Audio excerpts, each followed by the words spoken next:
Hello friends, welcome to the BDS Learn New Technologies. Today it's a video one and we have the topic named PPAP, which means Production Part Approval Process. It is one of the quality core tools, right? And it's fourth edition of AIAG manual. This fourth edition mentioned here is basically stands for its AIAG fourth edition.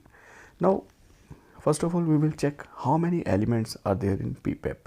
Elements mean how many uh, elements you will require so that it could fulfill the customer requirements. Okay, let's start with it.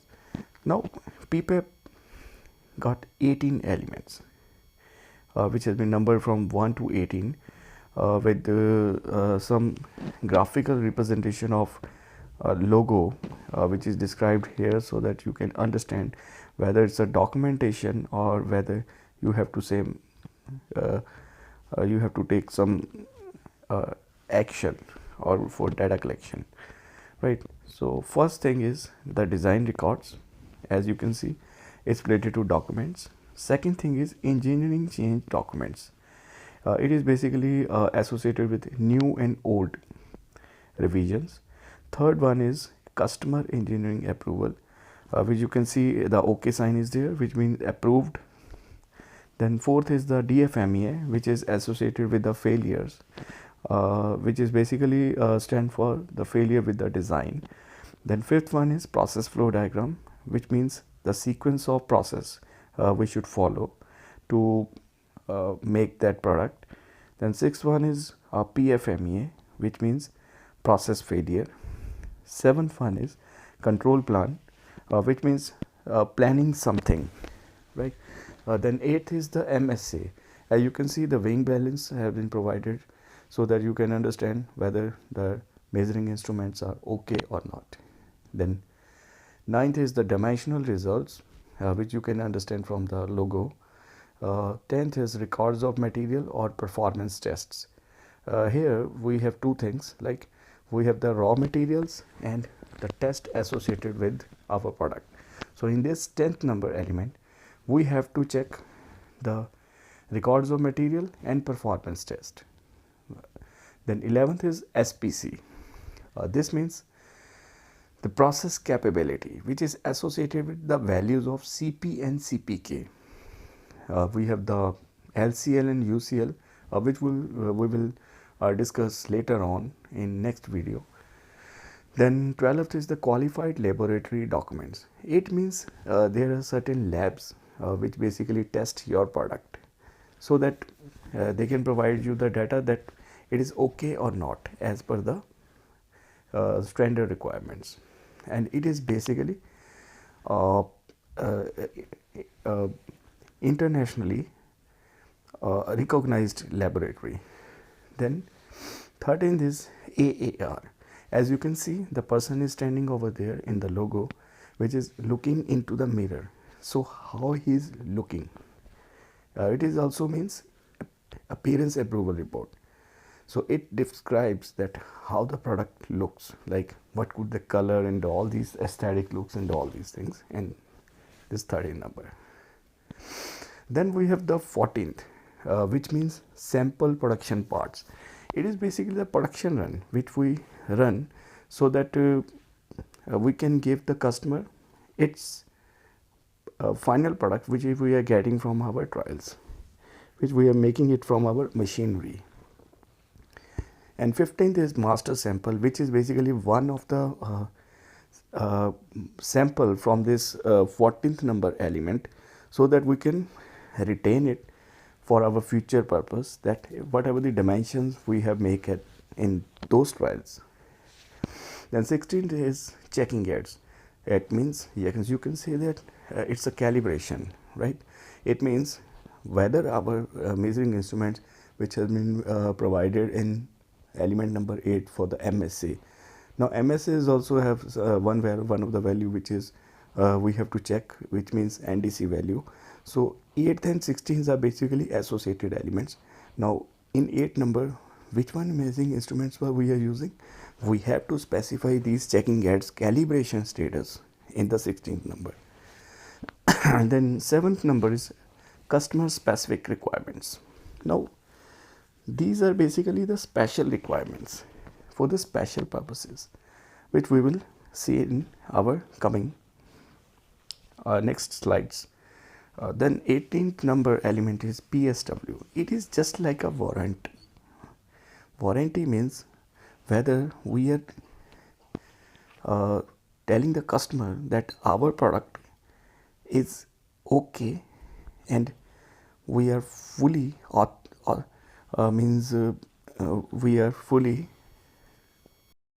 we are taking the full responsibility of the product which we are supplying to the customer as per these trials.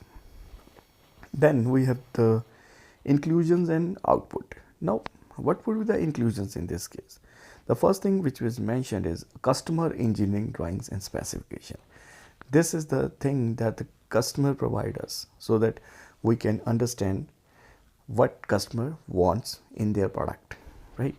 Then second is organization trial for samples including material, tooling, measuring instruments, in-house or external agency testing, and manpower with settled costs during RFQ. It means at the initial stage when we are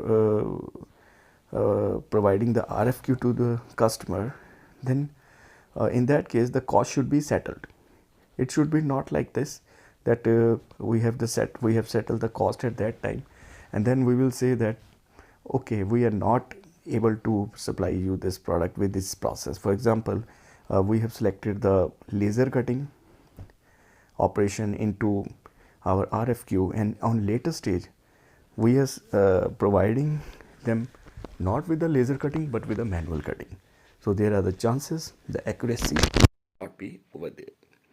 Then third is reports with necessary documentation, which I have already told you that the logo means we have to maintain some documentation, and reports we have to provide it to the customer with our samples. Now what would be the output for all these things? Now the output would be the customer approval in documented way. It should be like this, that the customer has provided us the approval, we have to keep it in a documented way. We have to keep the record of that approval. It should be not like this, someone give me a message on a phone that okay, I'm giving you the approval. It should be documented. It should be not like the verbal meaning. Now let's start with these introduction of 18 elements one by one. Now the first element is design record. And what would be the inclusions? Here we have the engineering drawing, we have the technical specification, we have the bill of material, which means BOM.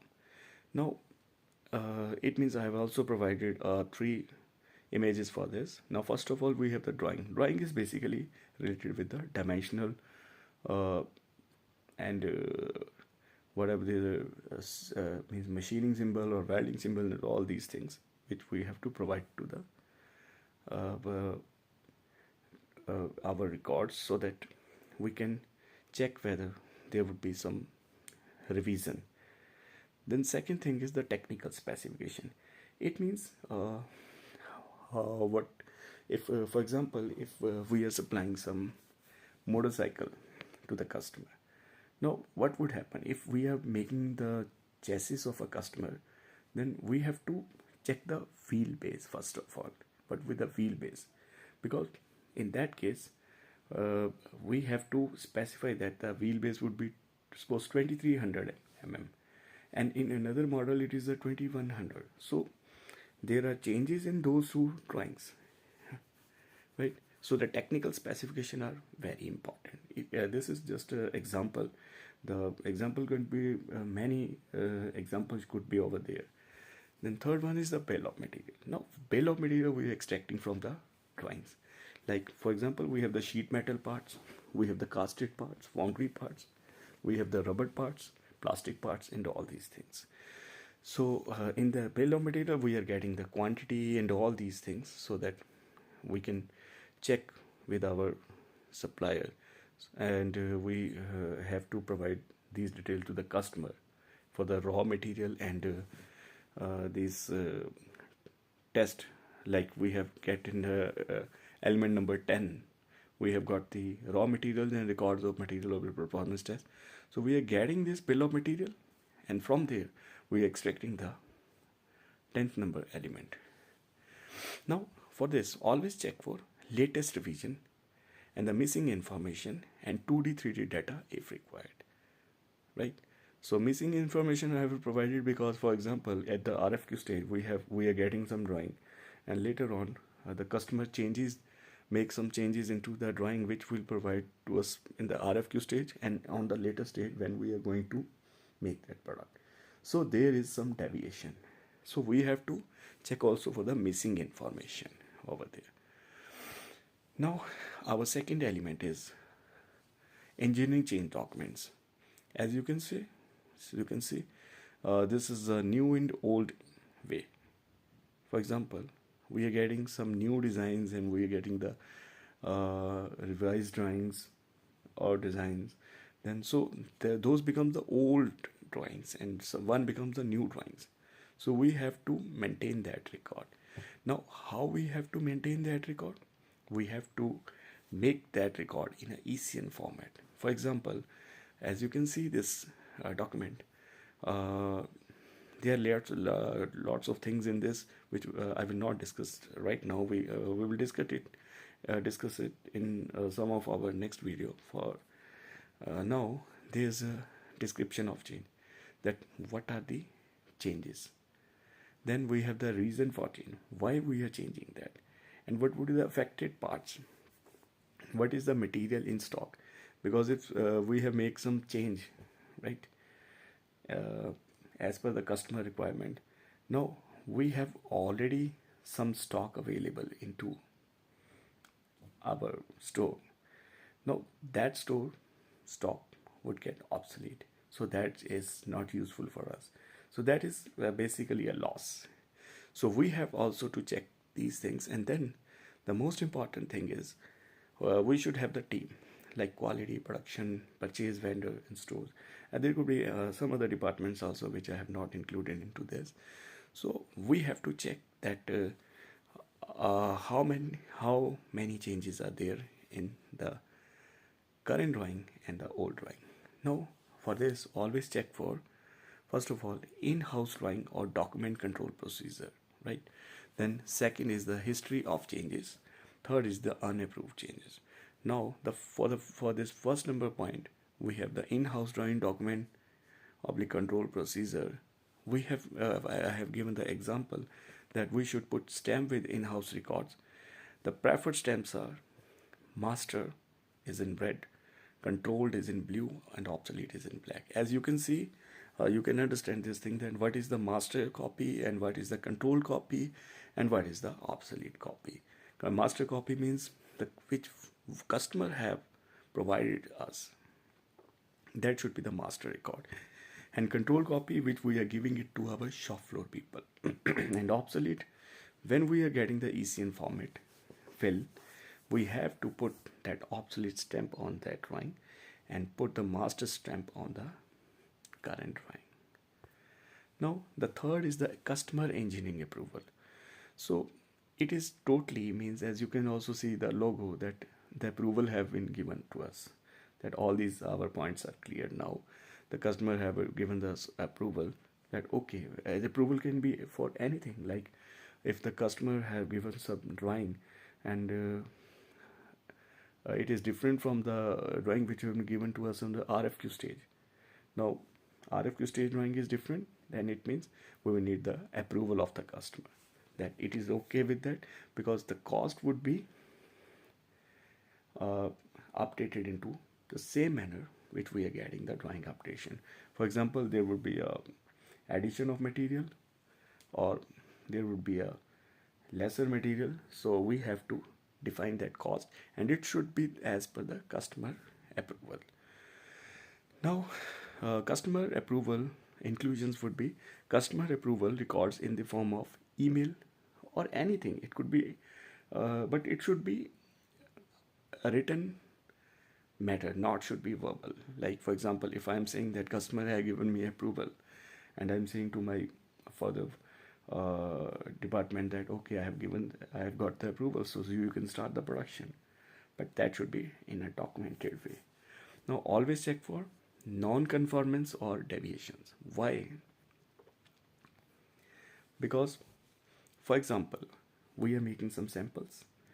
Now we are getting some NCs that we are not able to make that product as per our process or machinery requirements, or we are getting such kind of things like the customer have given some drawing which is different from the previous design which we were making, for example at the RFQ stage. So that case we have to check what are the changes for that non-conformance or deviation.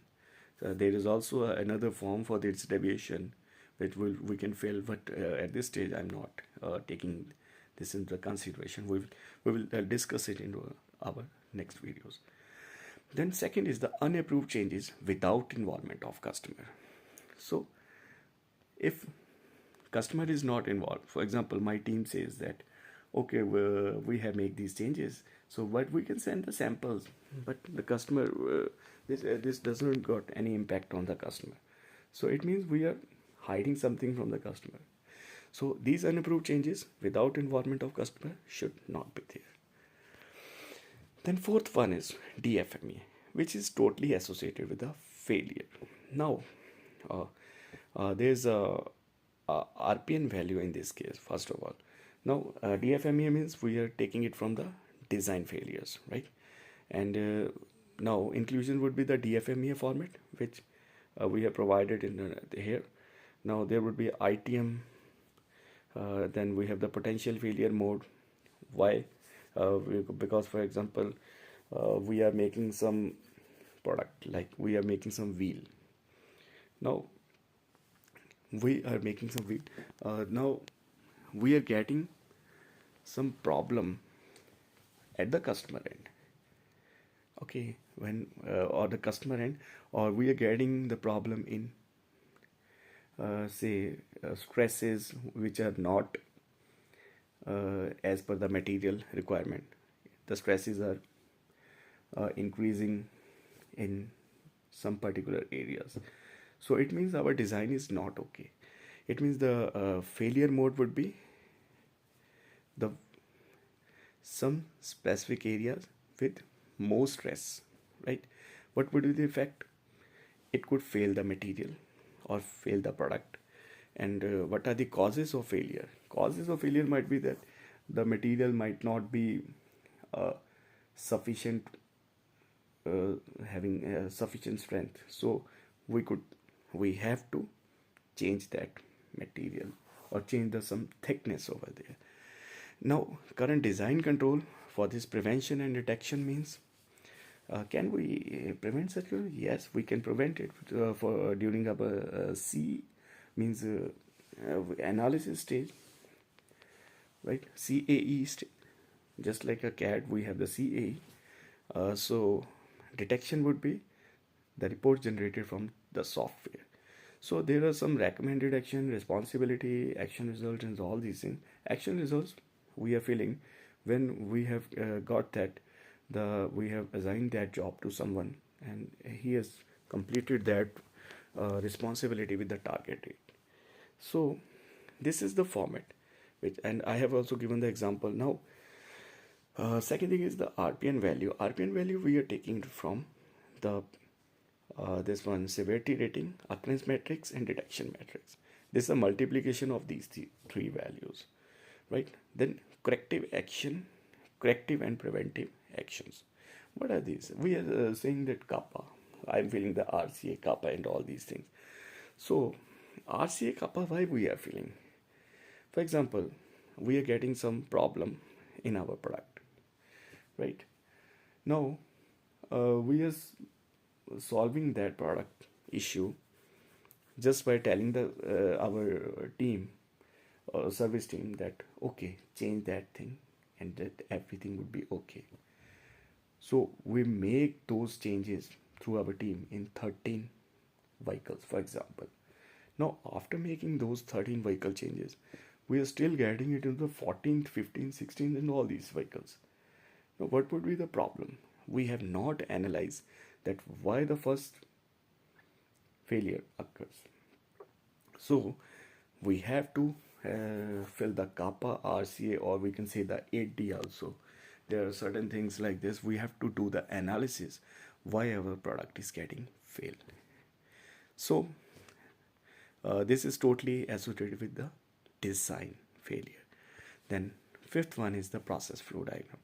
Now we have the inclusion that process flow diagram format, right?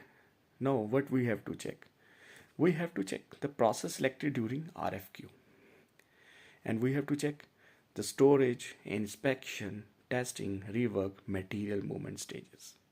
Now this is very important part of this thing. The whole RFQ which we have filled to a customer totally depend upon our process flow diagram. Why? For example, I'm taking this example. Now this example, let's say the material comes to our incoming stores, then it goes to a laser cutting and plasma cutting, then CNC bending, CNC machining section, buffing, fabrication, and from powder coating to dispatch, right? And these are the legends we can put it over there. So why we are getting this problem? For example, in process flow diagram, we are selecting the laser cutting section, right? Laser cutting we are setting. But the problem is that whenever we are getting the laser cutting, there is no requirement of laser cutting. It could be totally done by the plasma cutting machine also.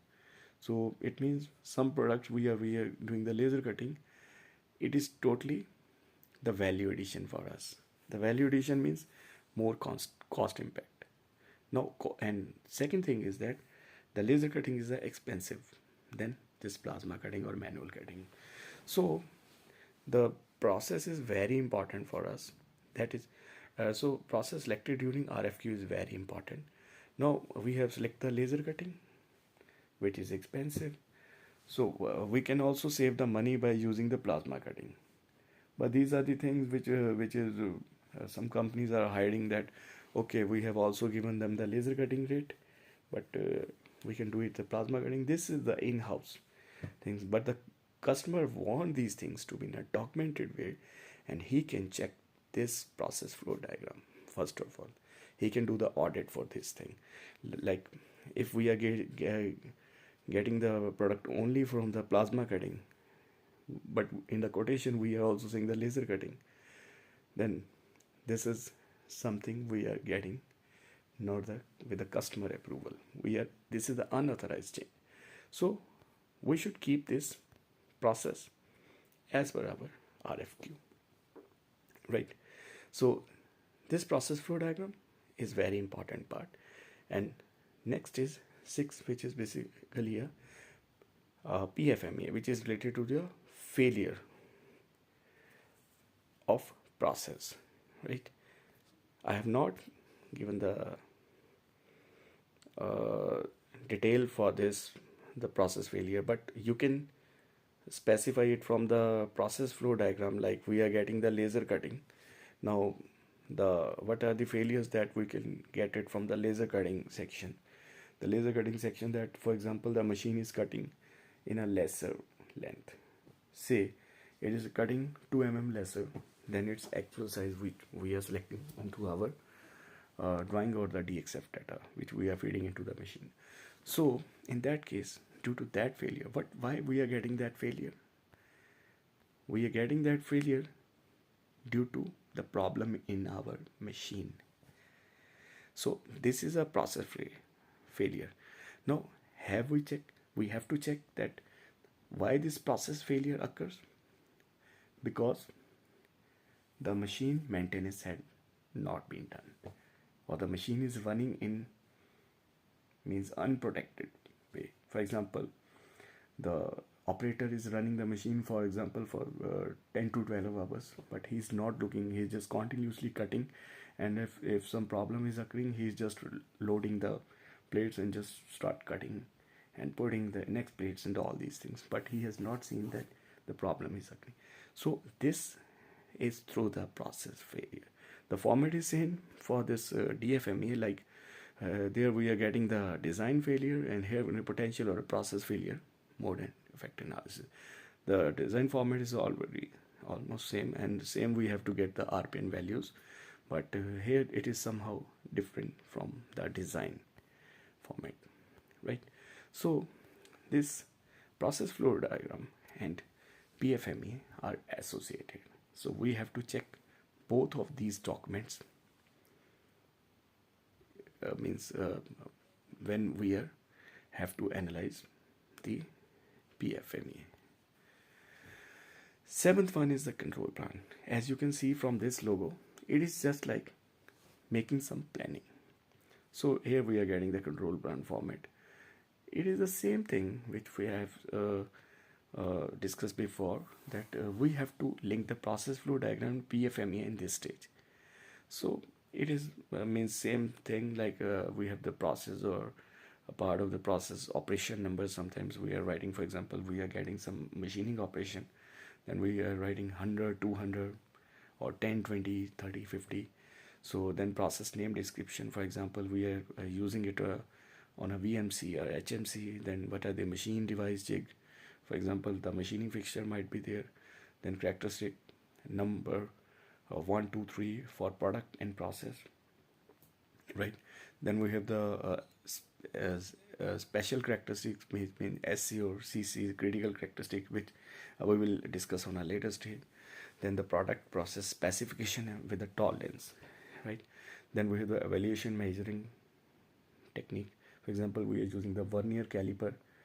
Then we have to check whether the vernier caliper we are using here, we have to provide the vernier caliper number also. For example, we are using the vernier caliper VC001. Now we have to provide this evaluation measuring technique, measuring instrument number also, as per our MSA, or we have the calibration list, right, which we'll discuss later on. Then sample frequency means how many samples. For example, this is a lot of, for example, there is a lot of 1000 samples. We can check 10, 20, 30, 100, how much we have to check. Control method, how we are using, how we are controlling this, what it would be the action plan. Then for example, we are filling some report and all these things, and if someone is filling the report, for example, a supervisor is there, then their team should be under that supervisor. He would tell the production head or something like this that we are getting some NC or we're getting some problem into our process. So this is a linkage of process flow diagram and PFME. Second is the ensure quality inspection at every stage, having zero defect filter to customer. This is just like we are filtering something, but we are filtering from that, we are filtering the zero defect. The defect should not given to customer, it should be handled in our factory, right?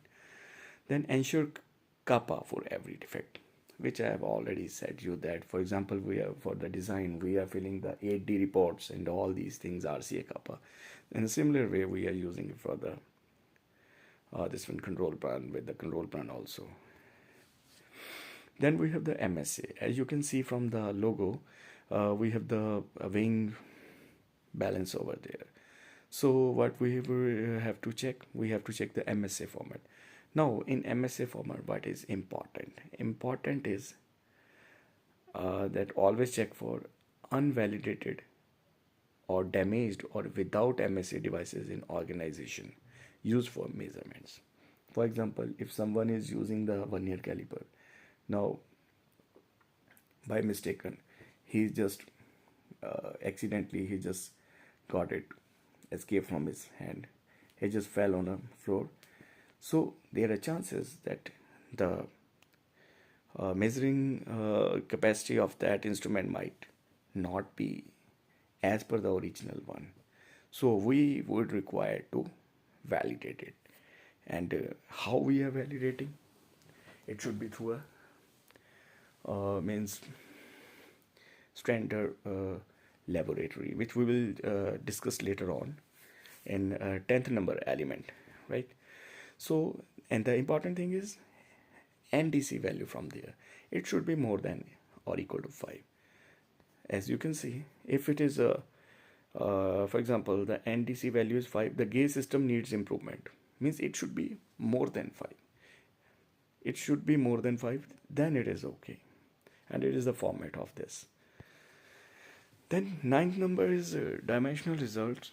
As you can see, I am here. I have also provided the format for that. Now this is very simple format. You can see it would just got the dimension specifications, like what the tolerances and who has tested and all these things. So it is just the report which we have to check as per our drawing, right? And important thing is the for first samples, for the proto samples, the ballooning should be there. So inclusion would be ISR oblique dimensional results. Then what we have to check? Always check for latest balloon engineering drawing, then bill of material, part number or drawing number with revisions, then dimensional material, then SC or CC characteristics. Then non-conformance or deviation approval from the customer is also required in this case, because for example we are getting some dimension as 5 and it is with a tolerance of plus 0.5. Now we are getting 6. It means it is more than 5.5. So in that case we will have to take the customer approval, or we have to do another trial to achieve that dimension. Then 10th is basically record of material or performance test. Now what we are getting is that we have get the raw materials, right? Raw materials are basically like we are getting the sheet, rubber, then we are cutting it to make the final product. So and testing, for example, we are making some oil seal. Now oil seal, it should be something like that. It should withstand to prevent the leakage of oil. So we are installing it on our machine. It should prevent the leakage. So we have to test whether for how many hours it would withstand its functional properties, like it stop the leakage, or when it is getting damaged. For example, it is getting damaged after say 6,000 hours. We have to specify that report. So what will be the inclusion? It should be material testing certificate or performance testing certificates, right? This is the material test reports and performance test result. It basically vary from organization to organization. It is as per the means SOPs which we are describing for our material or the performance test results also. Then always check for bill of material for obtaining MTC from suppliers. MTC means material testing certificates. Now this is something like we are getting a sheet of 5 mm in SS then or MS. We have to check it from the supplier whether it is as per chemically and mechanically okay or not. Then performance tests defined in PFME oblique control plan. Now second thing is performance test which we are getting from the PFME, like we have defined some process, or we are getting it in a control plan, that for making that product it should be as per that test. For example, there is a leakage test. Now the SOP for the leakage test should be defined, and it should be also mentioned in our control plan. The leakage test should be done by the quality concern or the production concern, who is authority to pass that product.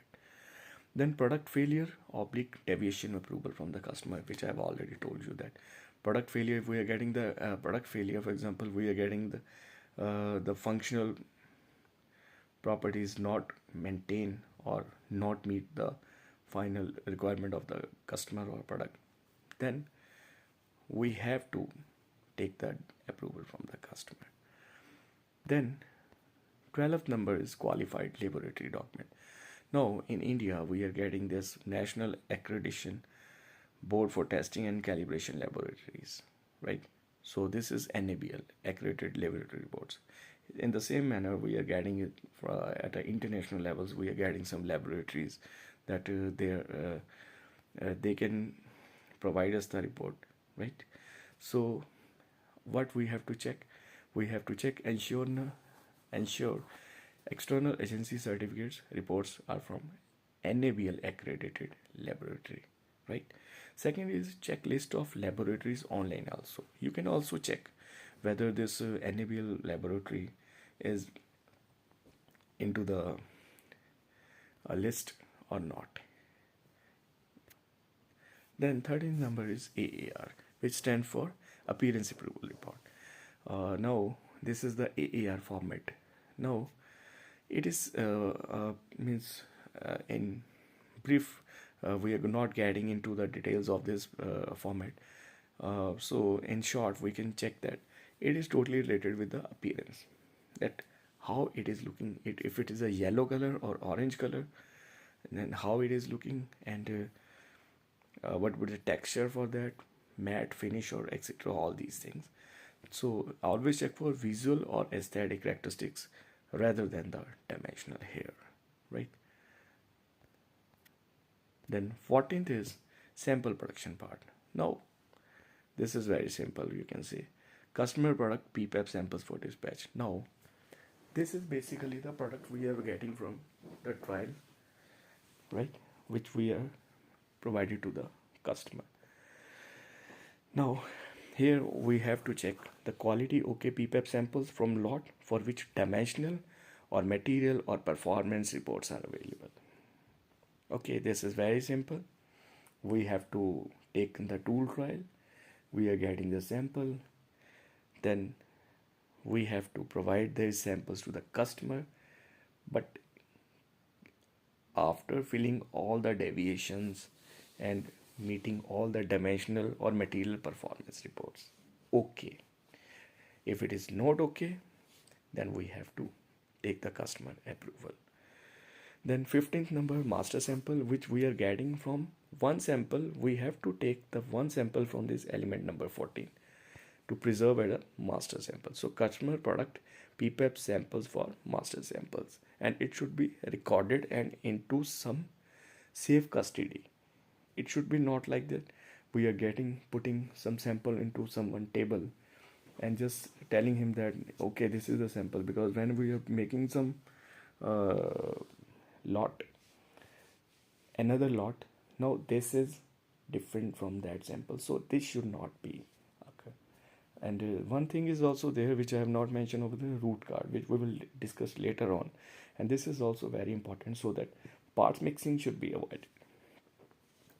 Now what we have to check for, the quality OK PPAP sample from lot for which dimensional material performance test available. This is the similar way we have to follow this 14th number element.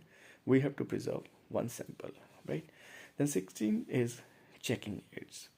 Now this is the later this is the calibration process for our measuring instruments. Like what I have already discussed, that we have this MSA. Now we have to do that MSA plus we have to maintain this checking aid format just like this. Like we have instrument number, instrument description, application and all these things. Then the calibration should be there and frequency should also be there, like for 6 months or 1 year and etc, all these things. Now this should the calibration agency should also be NABL accredited, right? Just like this qualified laboratory documents, right? So this should be NABL accredited laboratory, sorry. Then we always check for validation of measuring system from NABL accredited laboratory with calibration certificate. The calibration certificate is very important because we have to preserve that calibration certificate for our record, so that customer can check at any time, right? And it should be in such a way that it should be done in a frequent manner, like whatever the frequency we have set over there for the instruments. Then 17th is the customer specific. Now what would be the inclusive? inclusions. The inclusions would be the CSRs, means customer specific requirements. It should be anything. For example, the customer wants some additional test, right? Now, which we are getting over there. For example, say some leakage test should be there, or the customer wants something extra document, right, which we have not mentioned over there into these documents. So these are the customer specific requirements.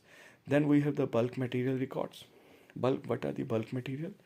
For example, we have the adhesives and sealants, chemicals, coatings means for example, we are getting some powder coating or certain Teflon coating and all these things. Then engine coolants, fabrics, film and film laminates, ferrous and non-ferrous metals, foundry, fuel and fuel components, glass and glass components, lubricants, monomers, polymers and performance fluids. So this is basically a bulk material. This should be not like this. We are making some sheet metal component and we are cutting it and we are welding it and all these things. This is a bulk material. Then always check for special requirements from customer like bulk materials. Then last one element is PSW, which is basically a warranty related. Now the inclusion is PSW format. Now we have to fill all these things from our drawing, right? This and all this information should be as per our drawing. And this organization manufacturing information, customer submittal information is very important, which we will discuss later on. And these are the details, like there's some reason for submission. For example, initial submission, this is the means first time we are submitting. Then we have the engineering change. This is as per the engineering change requirements. Tooling transfer, correction of discrepancy, correction of discrepancy, then tooling inactive for more than a year. So there are lots of things in this reason for submission. We have to take one which fits our requirement. Then we have the requested submission level. Now they're level 1 to level 5, right? Like what are the documents for this? So but mostly organization uses level 3 for that. Then this is the declaration. So we have to sign off this document and provide it to the customer, right? So always check for regular production supply can be given without any further deviation or cost issue. Now when we are filling this PSW, we have to ensure that the trial taken are okay and we doesn't need any customer approval, right? Or we don't have any issues. Then all NCs are cleared. Second one is all NCs are cleared and further lot can be supplied without any modification in product or process. So PSW is the last document we have to fill, but it should be filled when we are able to produce that product without any further deviation. Now these are the PPAP 18 elements. So I will discuss the details in my next video. So stay updated, right? And subscribe me, right? Thank you.